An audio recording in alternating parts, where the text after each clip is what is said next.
예수님께서 죽은 나사로 무덤 앞에 서셨을 때에 사람들이 이야기합니다. 죽은 지가 이미 나흘이 되어서 썩었고 냄새가 납니다. 그런데 오늘 본문에 보면 이미 죽은 지가 나흘이 아니고 여러 해가 되어진 마른 뼈들을 보게 됩니다.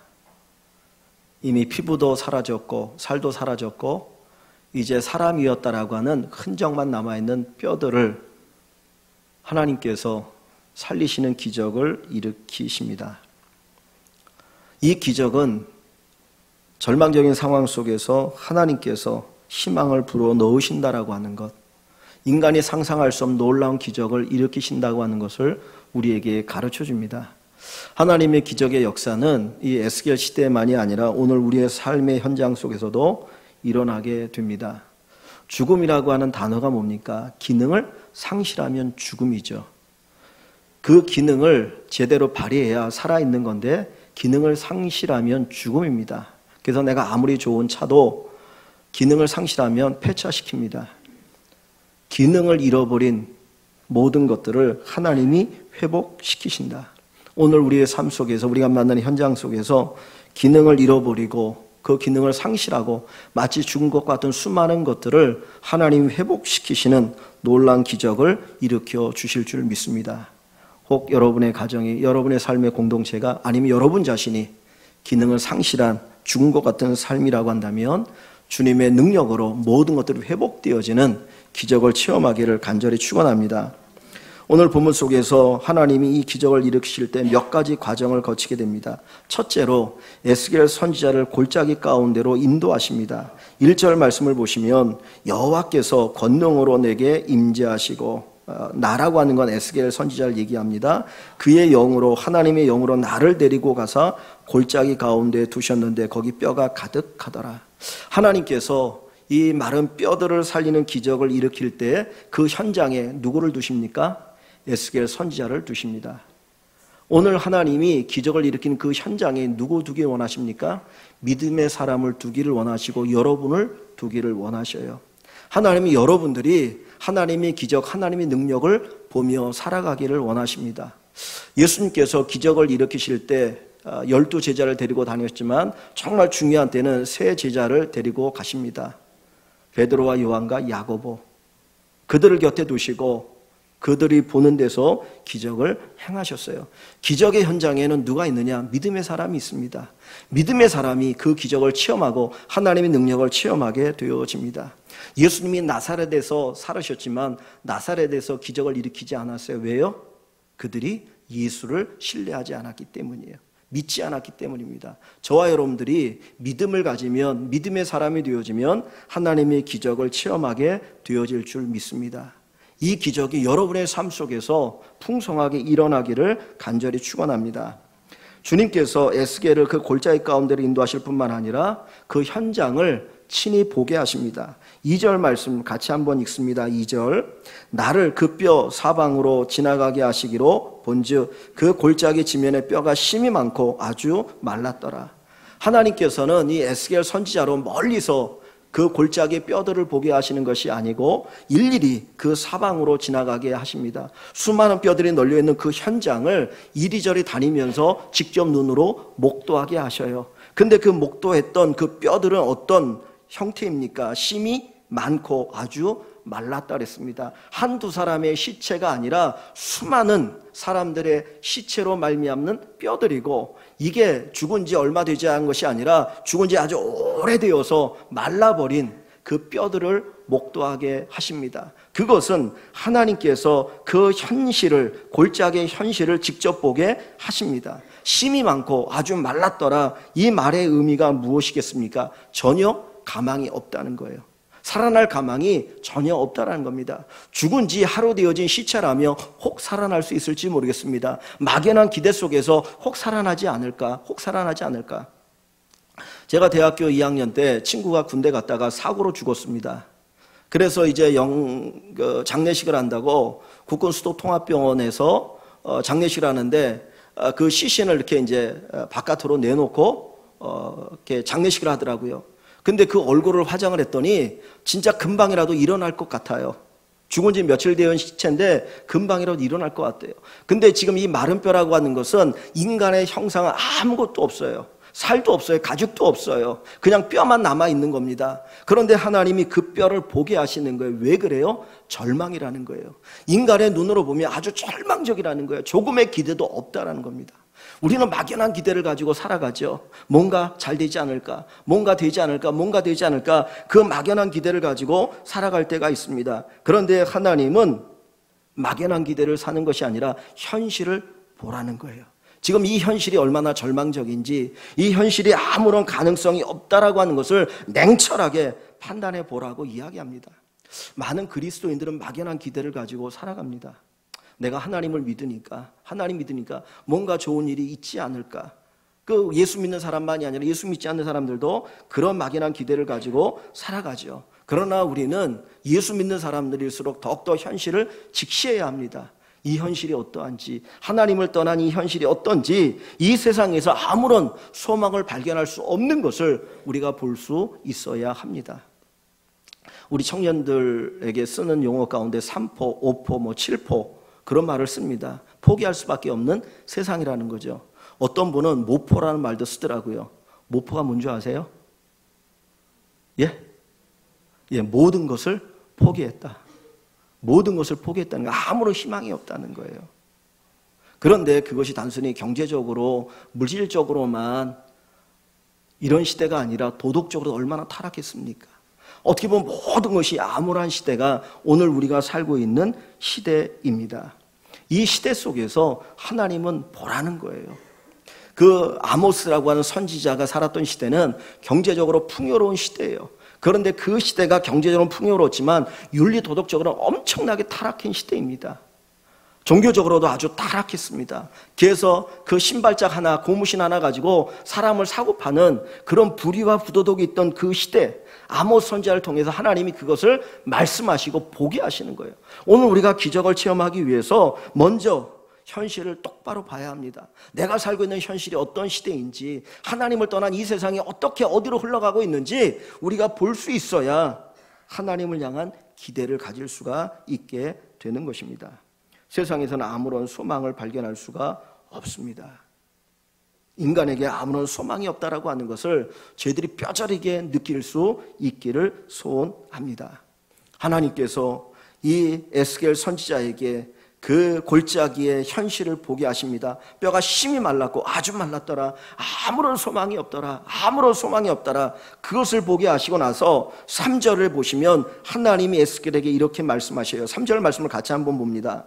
그가 내게 이르시되 인자야 이 뼈들이 능히 살 수 있겠느냐 하시기로 내가 대답하되 주 여호와여 주께서 아시나이다.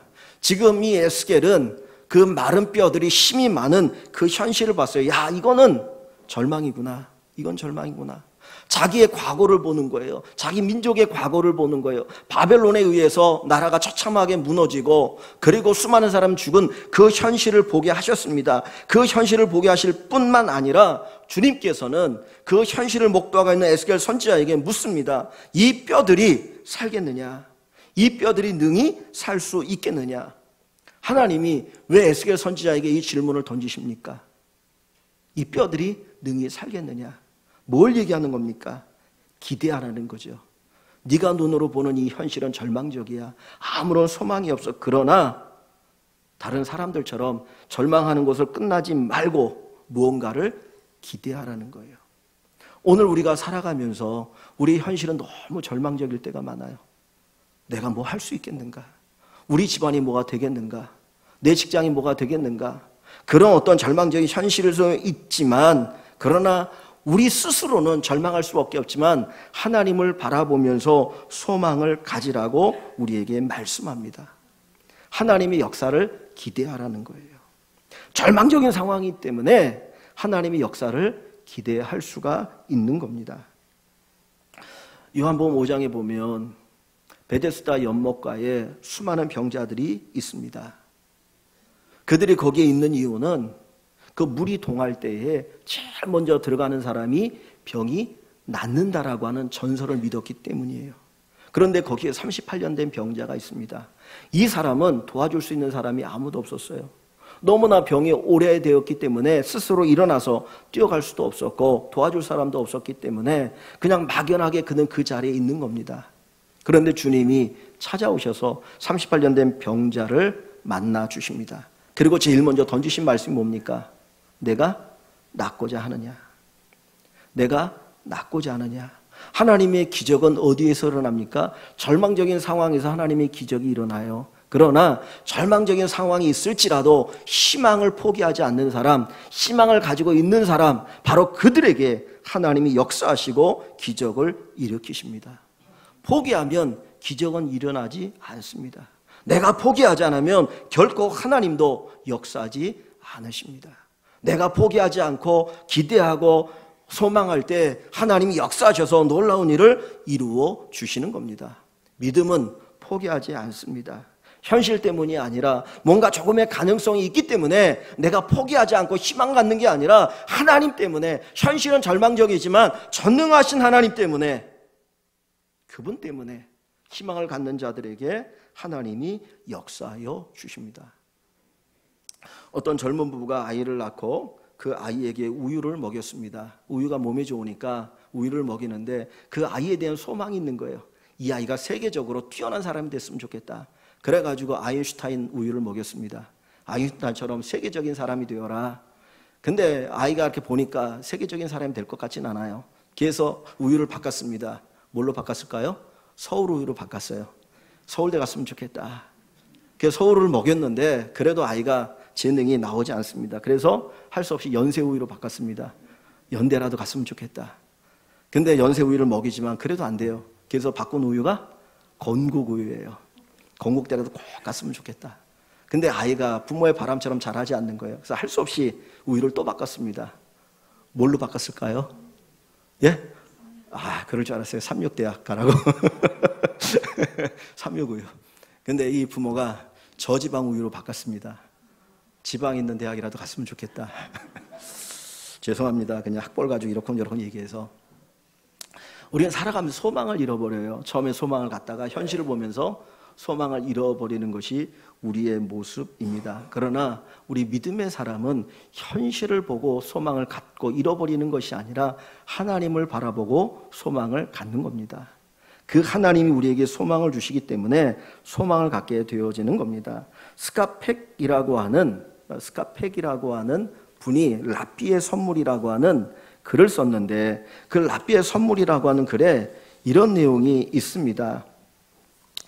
이 청년들이 진리를 갈구하는 청년들이 모였습니다. 그래서 수도원을 만들어 놓고 우리가 정말 진리를 따라서 한번 살아보자. 그리고 거기서 수련을 하면서 정말 나름대로 열심히 살았습니다. 그런데 살아가다가 보니까 어떤 진리를 찾기는커녕 오히려 시간이 흘러가면서 그들 안에 있는 어떤 갈등과 불신이 쌓여지는 것을 봅니다. 그리고 서로를 향해 원망하고 시기하게 되었습니다. 그러다 보니까 한 사람 두 사람 그 수도원을 떠나갔습니다. 결국에는 5명이 남았는데 그 5명조차도 서로에게 진실한 마음을 열지 못하고 불신이 가득했어요. 그래서 그들이 이제 고민하기 시작하는 겁니다. 이 수도원은 문을 닫고 우리가 각자 자기 갈 길을 갈 거냐, 아니면 계속 이 수도원에 남아서 우리가 어떤 진리를 찾을 것이냐, 그런 갈등을 하다가 한 랍비를 찾아갔습니다. 랍비에게 이제 물었습니다. 우리가 이런 일이 일어났는데 어떻게 하면 좋겠느냐. 그랬더니 그 랍비가 대답하기를 이제 5명이 남았느냐. 그리고는 하는 이야기가 이 5명 가운데 메시아 같이 아주 훌륭한 인물이 나올 것입니다. 분명히 여러분들 가운데 메시아 같은 훌륭한 인물이 나올 것입니다. 라고 이야기를 했습니다. 그 이야기를 듣고 그들이 기대를 하고 돌아오는 거예요. 아니, 우리 가운데 메시아 같은 훌륭한 인물이 나온단 말인가. 그리고 그들이 서로를 바라볼 때 그전에는 원망과 시기, 질투 이런 눈으로만 바라봤는데 이제는 뭔가 기대하는 마음을 가지고 서로를 바라보기 시작했습니다. 토마스라고 하는 청년이 있었는데 그를 바라볼 때 그는 의심이 많았지만 정직한 사람이야. 제가 혹시 메시아 같은 인물이 되지 않을까. 또 제임스라고 하는 청년이 있습니다. 그는 반항심이 많아. 그러나 그 마음의 바탕은 정의가 깔려 있어. 혹시 저 친구가 메시아가 되지 않을까. 그리고 빌립이라고 하는 청년이 있습니다. 그는 우리가 볼 때는 무능하고 약하지만 그에게는 사랑이 많아. 혹시 메시아 같은 인물이 되지 않을까? 요한이라고 하는 청년이 있습니다. 그는 감정이 격하지만 기도의 사람이니 하나님 저를 통해 역사하지 않을까? 그리고 마지막으로 아론이라고 하는 청년이 있습니다. 그는 욕심이 많지만 용기가 있고 열정 있는 사람이야. 혹시 하나님이 저를 메시아 같은 인물로 세우지 않을까? 분명히 그들에게 단점이 있지만 단점을 본 것이 아니라 그들 안에 또 다른 어떤 장점, 그리고 하나님이 주신 것들을 보기 시작했습니다. 그러다 보니까 그 수도원이 달라지기 시작했어요. 비록 처음에 5명이 모였지만 그 소문이 나면서 거기가 화기애애하면서 사람들이 몰려들기 시작하는 수많은 사람들이 거기에 몰려들었고 생명력이 넘치는 수도원이 되었다고 합니다. 우리가 어떤 눈으로 바라보느냐가 중요합니다. 우리 현실을 바라볼 때 절망적이고 낙심적이죠. 저도 우리 아이들을 볼 때 때로는 장점을 보기보다는 단점을 볼 때가 많아요. 그것이 막 눈에 팍팍 들어오는 거예요. 그러면 싫은 소리 하게 되어지죠. 그럼 또 다른 어떤 악순환이 반복되어질 수가 있다는 거예요. 우리 현실은 그러나 하나님의 눈으로 바라보면, 주님의 눈으로 바라보면 단점을 보는 것이 아니라 장점을 보게 된다는 거예요. 그러면서 기대하게 되어지고 하나님의 기적을 사모하게 되어지고 하나님 거기에 놀라운 역사를 이루게 됩니다. 많은 분들이 교회에 나와서 교회를 향한 기대감이 있어요. 아, 교회가 이랬으면 좋겠으면 저랬으면 좋겠다. 그리고 교회를 향해서 나름대로 주변에 있는 사람들 향하여 기대를 가져요. 그러나 그 기대를 갖는 것만으로 끝나서는 안 됩니다. 아, 내가 기대를 가졌는데 저것밖에 안 돼. 그리고 단점만 보시면 함께 믿음 생활을 할 수가 없는 거예요. 주님이 우리를 여기에 세우신 목적이 무엇입니까? 세우신 목적이 무엇일까요? 이 스카펙이 얘기하는 것처럼 정말 장점을 볼 수 있으면 좋겠습니다. 하나님이 그들에게 주신 그 장점이 무엇인지, 그들이 가지고 있는 풍성한 은혜가 무엇인지를 우리가 볼 수 있을 때 여기에 하나님의 역사가 일어나기 시작한다는 거예요. 비록 현실은 부족하지만 하나님께서 우리에게 주실 그 소망을 품고 살아갈 때 거기에 놀라운 하나님의 기적이 일어나게 되어질 줄 믿습니다. 하나님께서 이 에스겔 선지자에게 이 뼈들이 능히 살겠느냐라고 말씀하신 후에 그 다음에 4절과 5절, 6절 보면 말씀을 주십니다. 하나님께서 어떻게 기적을 일으키시는가 하는 것을 보여주는데 4절부터 6절 말씀 한번 같이 봅니다. 또 내게 이르시되 너는 이 모든 뼈에게 대언하여 이르기를 너희 마른 뼈들아 여호와의 말씀을 들을지어다. 주 여호와께서 이 뼈들에게 이같이 말씀하시기를 내가 생기를 너희에게 들어가게 하리니 너희가 살아나리라. 너희 위에 힘줄을 두고 살을 입히고 가죽으로 덮고 너희 속에 생기를 넣으리니 너희가 살아나리라. 또 내가 여호와인 줄 너희가 알리라 하셨다 하라. 하나님께서 어떻게 기적을 일으키십니까? 하나님이 어떻게 기적을 일으키시나요? 분명히 하나님 지금도 살아계시고 지금도 역사하시는데 하나님이 기적을 일으키시는 방법은 과거에나 지금이나 동일하다는 거예요. 즉 뭘로 기적을 일으키느냐? 말씀으로 기적을 일으키십니다.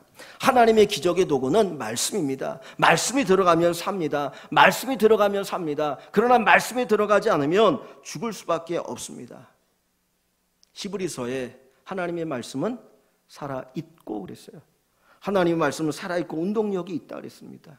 하나님의 말씀에 에너지가 있어요. 우리가 상상할 수 없는 어마어마한 에너지가 있어서 그 에너지로 이 세상이 창조되어진 것 아닙니까? 그 에너지로 인해서 이 세상이 돌아가는 것 아닙니까? 그 놀라운 하나님의 말씀이 오늘 우리 가운데 심겨지면 우리의 삶 속에 기적이 일어나게 됩니다. 하나님의 말씀은 살리는 영입니다. 성경은 우리를 가리켜서 산 영이라고 해서 살아있는 존재. 그런데 예수를 가리켜서 말씀이신 그 예수님을 가리켜서 살려주는 영, 살리는 영이라는 거예요. 우리는 죽을 수 있어요. 그러나 우리를 살릴 수 있는 건 누굽니까? 오직 예수 그리스도예요. 하나님의 말씀이 들어가면 죽었던 내가 살아납니다. 마치 죽은 것 같은 내가 살아나는 역사가 일어나게 됩니다. 하나님의 말씀이 들어가면 기능을 상실해버린 그 가정이 살아납니다. 하나님의 말씀이 들어가면 기능을 상실해버린 교회가 살아납니다. 하나님의 말씀이 들어가면 기능을 상실해버린 이 나라와 이 민족이 살아나는 역사가 있게 됩니다. 하나님의 말씀을 들어야 합니다. 하나님의 말씀이 들려져야 합니다. 죽은 나사로를 향하여서 나사로야 나오라 주님 말씀하실 때 그 죽었던 나사로도 말씀을 듣고 살아나지 않습니까? 이 마른 뼈들도 이 에스겔을 통해서 하나님의 말씀이 들려질 때 사는 역사가 일어나지 않습니까? 뼈들이 붙고 거기에 살이 돋고 그리고 가죽이 덮이고 생기가 드러나고 산자가 되어집니다. 말씀이 없으면 기능을 상실합니다. 왜냐하면 인간은 말씀으로 창조되어진 존재이기 때문이에요. 아모스에 보면 여호와의 말씀이 없으로 기간과 기갈이라 그랬어요. 하나님의 말씀이 없으면 기근이고 기갈입니다. 영적으로 메마르고 삶이 메마르게 되어 있어요. 하나님의 말씀이 들어야 풍성한 삶이 되어집니다. 거기에 놀라운 역사가 일어나기 시작합니다. 오늘날 이 시대의 절망은 어디에 있습니까? 우리가 경제적으로 넉넉하지 못하기 때문에 절망합니까? 아니잖아요. 그 이유가 뭐예요? 하나님의 말씀을 떠났기 때문이에요. 우리나라가 절망적일 때 성사님을 통해서 하나님의 말씀이 이 땅에 심겨졌고 전해졌고 들려졌고 그래서 살아나기 시작했습니다. 그런데 어느 순간 부해지고 나니까 하나님의 말씀으로 또 귀를 돌리기 시작했어요. 말씀을 듣지 않아요. 그러면서 점점 이 시대가 타락하게 되었고 희망이 없는 절망적인 시대가 되었다라는 겁니다. 오늘날 청년들이 절망하잖아요. 청년들의 삶 속에서 희망을 찾아볼 수 없죠. 윤리 도덕적으로 타락한 부분도 있고 그들 스스로가 포기한 부분들도 있는데, 근데 그 원인이 어디에 있는가? 우리가 신앙의 눈으로 보면 말씀으로부터 그들이 돌아섰기 때문이에요. 오늘날 청년들이 예수 믿는 비율이 얼마나 됩니까? 오늘날 청년들이 정말 예수님의 말씀을 사모하는 이들이 얼마나 됩니까? 어떤 분들이 이야기하기를 우리나라의 청년들은 선교지라고 이야기해요. 왜? 웬만한 그 나라보다 더 복음화가 이루어지지 않은 것이 청년사회라고 이야기합니다. 그만큼 영적으로 피폐져 있는 그 땅입니다. 그 세대입니다. 그러다 보니까 그들에게서 희망을 발견할 수가 없게 되어진 거죠. 말씀에 회복이 있어야 합니다. 말씀으로 돌아와야 됩니다. 하나님을 찾아야 됩니다. 하나님께서 역사해 주셔야 합니다. 말씀이 들어가면 기적이 일어납니다. 여러분의 마음속에, 여러분의 가정에, 여러분의 삶의 현장에 하나님의 말씀이 들어가면 사는 역사가 일어납니다. 근데 말씀이 들어가지 않으면 결코 살 수 없어요. 많은 사람들이 세상적인 이론과 방법을 가지고 살리려고 합니다. 그러나 그것으로 사람이 사는 게 아니에요. 오직 하나님의 말씀이 들어가야만 삽니다. 얼마나 많은 이론이 발전했습니까? 얼마나 많은 심리 기법이 발전했습니까? 그것이 사람을 살립니까? 아닙니다. 하나님의 말씀만이 우리를 살릴 수 있는 겁니다. 우리 교회가 말씀이 충만한 교회가 되면 좋겠습니다. 말씀이 살아 움직이는 교회가 됐으면 좋겠습니다. 말씀을 사모하는 여러분들이 됐으면 좋겠습니다. 내가 죽었습니까? 내가 말씀을 들어야 됩니다. 내가 먼저 살면 나로부터 말씀이 전염되어서 우리 가정에, 우리 교회에, 내가 있는 공동체에 놀라운 생명의 역사가 일어나게 되어질 줄 믿습니다. 하나님이 저와 여러분을 통해서 말씀으로 역사하심을 체험할 수 있기를 소원합니다. 하나님이 왜 이 에스겔을 이 기적의 현장으로 부르셨습니까? 도대체 에스겔은 기적의 현장에서 무엇을 해야 합니까? 하나님의 에스겔을 기적의 동역자로 부르셨는데 그를 통해서 하나님이 하고자 하신 일은 그 말씀을 대언하게 하는 거예요. 말씀을 대언하게 하는 거예요. 4절 말씀을 봅니다. 4절에 보시면 또 내게 이르시되 너는 이 모든 뼈에게 무엇하라? 대언하여 이르기를 너희 마른 뼈들아 여호와의 말씀을 들을지어다. 그리고 나서 이 에스겔 선지자가 하나님의 말씀을 대언합니다. 여기 대언이라고 한 단어가 오늘 본문에 6번 기록되어 있어요. 4절에 대언이라는 말이 나오고 7절에 보면 이에 내가 명령을 따라 대언하니 대언할 때 소리가 나고 기적이 일어나죠. 9절에 또 내게 이르시되 인자야 너는 생기를 향하여 대언하라. 생기에게 대언하여 이르기를. 그리고 쭉 말씀을 대언했더니 10절에 이에 내가 그 명령대로 대언하였더니 생기가 그들에게 들어가며 그들이 곧 살아나서 일어나 서는데 극히 큰 군대더라 그랬어요. 대언할 때 기적이 일어나요. 하나님의 말씀이 능력이 있지만 그 말씀을 전하지 않으면 기적은 일어나지 않아요. 하나님의 말씀이 어떻게 선포됩니까? 누군가 선포하는 자가 있어야 되는 거예요. 누군가 대언하는 자가 있어야 되는 거예요. 그 대언함을 통해서 말씀을 선포하고 가르친 자를 통해서 듣는 자가 있게 되고 하나님의 능력을 체험하게 됩니다. 여기에 사람을 살리는 만병통치약이 있어요. 정말 세상이 구할 수 없는 최고의 만병통치약이 있지만 내가 그것을 먹거나 바르지 않으면 사는 역사는 일어나지 않아요. 하나님의 말씀이 최고의 기적의 도구일지라도 저와 여러분들이 이 말씀을 받거나 전하지 않으면 기적은 일어나지 않습니다. 하나님께서 말씀을 전하라는 거예요. 말씀을 전하라는 거예요. 듣지 않고자 해도 말씀을 전하라는 거예요. 이 마른 뼈가 말씀을 듣겠습니까? 여러분 생각해 보십시오. 귀가 있어야죠. 뇌도 없고 아무것도 없는데, 그런데도 하나님 뭐라고 말해요? 그 마른 뼈들에게 말씀을 전하라는 거예요. 여러분, 우리 자식들이 말씀을 듣습니까? 야, 예수 믿어야 돼. 교회 가야 돼. 하나님 말씀을 하면 고리타분한 이야기 한다고 그러죠. 또 친구들에게, 직장에서 사람들에게 얘기하면 고리타분한 이야기 그만하라고, 너나 예수 믿으라고. 그래도 우리는 어떻게 됩니까? 말씀을 전해야 돼요. 전해야 돼. 귀가 없어도 전해야 돼요. 언젠가는 들을 수 있거든요. 하나님이 그 사람을 살리려고 한다면, 하나님 우리 가정을 살리려고 한다면, 하나님 이 나라 민족을 살리려고 한다면 말씀을 듣게 하실 거예요. 그래서 전해야 합니다. 전해야 합니다. 언젠가는 깨달을 날이 올 거예요. 성령이 역사하시면 그때 깨닫게 되어지고, 내게 말씀을 전해준 것이 내게 복이었구나. 그리고 거기에 하나님의 기적의 역사가 일어납니다. 말씀을 전하지 않으면 들을 수가 없어요. 전하지 않는데 누가 들으리요? 전하지 않는데 누가 들으리요?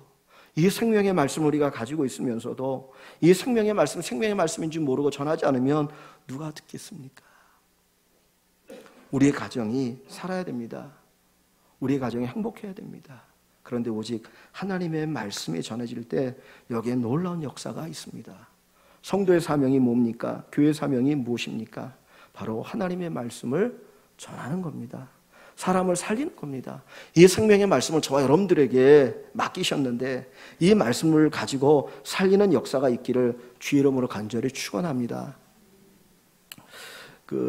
북유럽에 노르웨이라고 하는 나라가 있어요. 아마 여러분들은 노르웨이 그냥 이름은 들어봤어도 잘 모를 겁니다. 저도 그냥 그 전에 알았던 게 뭐냐면 동계올림픽 하면 이 스키에서 메달을 많이 따는 나라, 그 정도로 알고 있었거든요. 근데 그 나라가 사실 작은 나라입니다. 인구가 한 500만 정도 된다고 해요. 우리나라 인구가 5천만이니까 우리나라 인구의 10분의 1 정도 되는 작은 나라입니다. 서울 인구의 한 반 정도 되는 거죠. 근데 그 나라가 우리나라에 비해서 2배 정도 잘 산다 그래요. 어느 정도냐? 그 나라의 최저임금이 얼마냐면 6천만 원이 넘는다 그래요. 최저임금이. 대졸 초봉이 약 8,200만 원 정도라고 합니다. 상상할 수 없죠. 근데 그 나라가 일주일에 일하는 평균 노동시간이 얼마냐? 27시간이랍니다. 일주일에 3일하고 반 정도만 일하고 나머지는 자기 시간을 가지면서 대학교 졸업하고 직장에 취직하면 1년에 8천만 원 넘는 임금을 받으며 살아가는 아주 부강한 나라예요. 그런데 이 나라가 원래 이렇게 잘 사는 나라가 아니었습니다. 200년 전만 해도 이 나라는 정말 가난한 나라였어요. 먹고 살기 힘든. 그래서 먹을 게 없을 때는 나뭇가지를 벗겨다가 그것을 가지고 한 끼 한 끼를 그냥 해결하는, 옛날에 우리나라 그랬죠. 먹을 게 없을 때 뭐 소나무 가지 벗겨다가 뭐 먹었다 그러는데 그와 같은 나라였어요. 그래서 기근이 한번 진짜 어려운 가운데 들어버리면은 먹을 게 없어서 사람들이 길거리에 이 굶어 죽은 사람의 시체가 그냥 질비할 정도로 그렇게 가난한 나라였습니다. 주변에 있는 나라에 의해서 억압을 당하고 압제를 당하고 나라가 빼앗기는 그런 어려움을 겪었던 나라가 이 노르웨이고 200년 전의 모습이에요. 근데 그 당시에 한 사람, 한스 닐센 헤우게라고 하는 사람이 나왔습니다. 원래 이 사람은 그 부모가 이제 농부예요.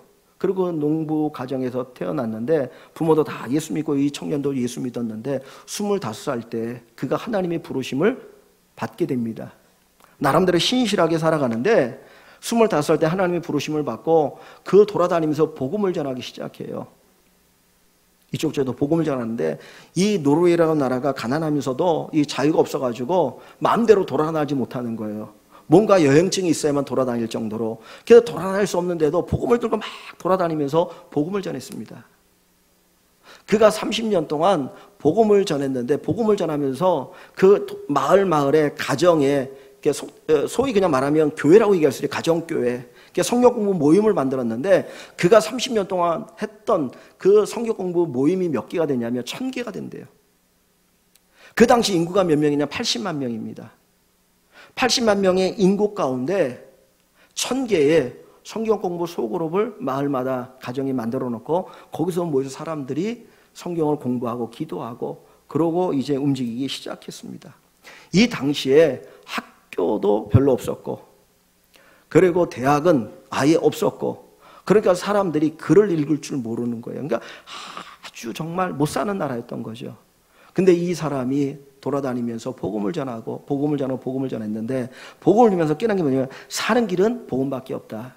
사는 길은 하나님의 말씀밖에 없다. 우리가 하나님 말씀대로 살면 이 나라가 살 수 있다. 그래서 하나님의 말씀을 전하고 그가 한 것이 뭐냐면 공장을 짓기 시작했습니다. 공장을 만든 거예요. 뭐 이 당시에 뭐 공장이 어디 있습니까? 어촌이 있고 뭐 그냥 이렇게 살림 그런 것만 있는데 공장을 만들었습니다. 그래서 방지 공장을 만들고 그 다음에 광산에 나오는 것들을 또 이렇게 제조하는 공장을 만들고 그리고 또 그가 했던 일이 뭐였냐면 인쇄 공장을 했어요. 인쇄 공장. 그래서 예수 믿는 사람들이 거기 와서 일을 하기 시작하면서 조금씩 살게 되었는데 이 해오게가 인쇄 공장을 했던 이유는 사람들에게 글을 읽게 하기 위함이었어요. 그래서 이 해오게라고 하는 사람이 책을 33권을 썼거든요. 근데 그 당시 학교도 가보지 못하고 글도 알지 못했던 분들이 이 사람이 글을 읽기 위해서 글을 배우기 시작한 거예요. 그러니까 글을 배우면 이제 달라지기 시작하는 거죠. 글을 배울 뿐만 아니라 이 당시 인구가 80만 명인데 이 해오게가 설립한 이 인쇄 공장에서 출판한 책이 20만 권이랍니다. 80만 명이 전 인구인데 20만 권의 책을 만들어서 보급을 했고 사람들이 이 해오게의 글을 읽기 위해서 글씨를 배우기 시작했고 그 나라가 바뀌고 변화되었어요. 그러면서 오늘날의 노르웨이가 되었다라는 거예요.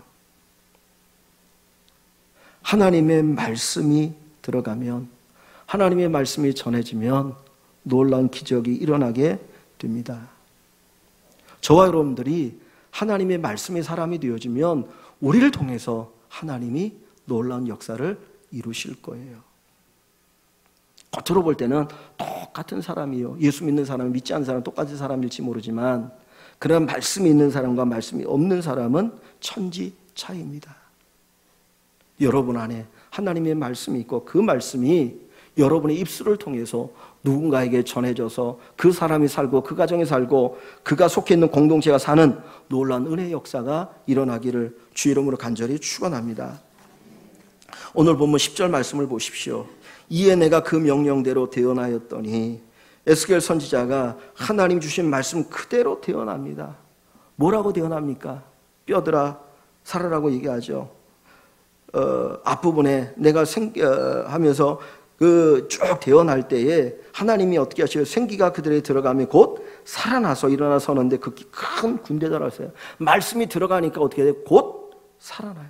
말씀이 들어가니까 곧 사는 거예요.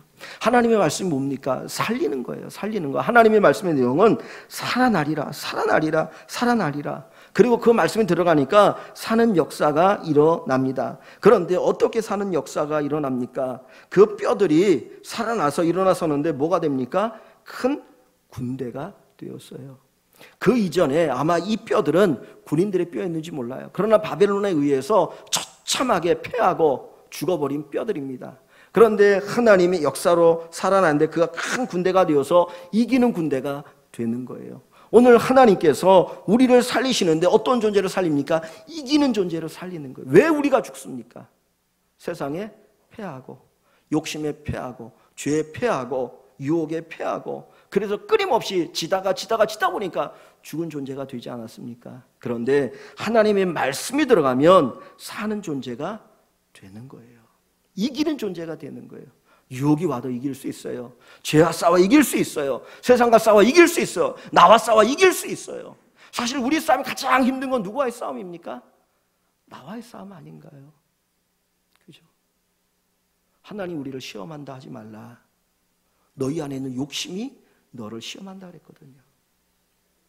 나를 이길 수 있는 것은 하나님의 말씀으로 내가 살아날 때 이길 수 있게 되는 겁니다.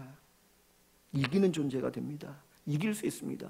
우리가 모일 때마다 정말 이기고 돌아 승리의 기쁨에 찬양을 부를 수가 있는 예배가 될 수 있다는 거예요. 이 예배를 드릴 수 있는 저와 여러분들이 되기를 원합니다.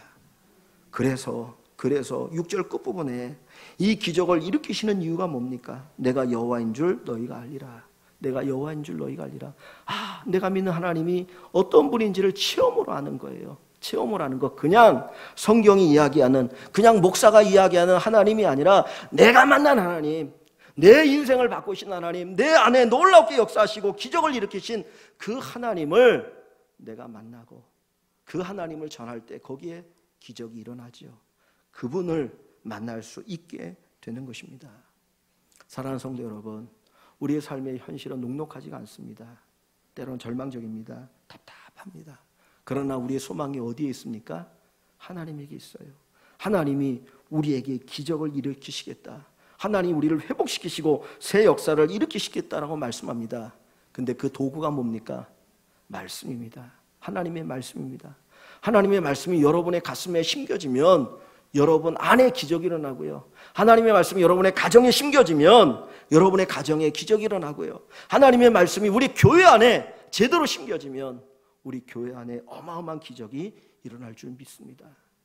겉으로만 그리스도인이 아니라 정말 속으로부터 진정한 그리스도인이 되어서 하나님의 기적을 수없이 체험하는 우리 모든 성도님 되시기를 주의 이름으로 간절히 축원합니다.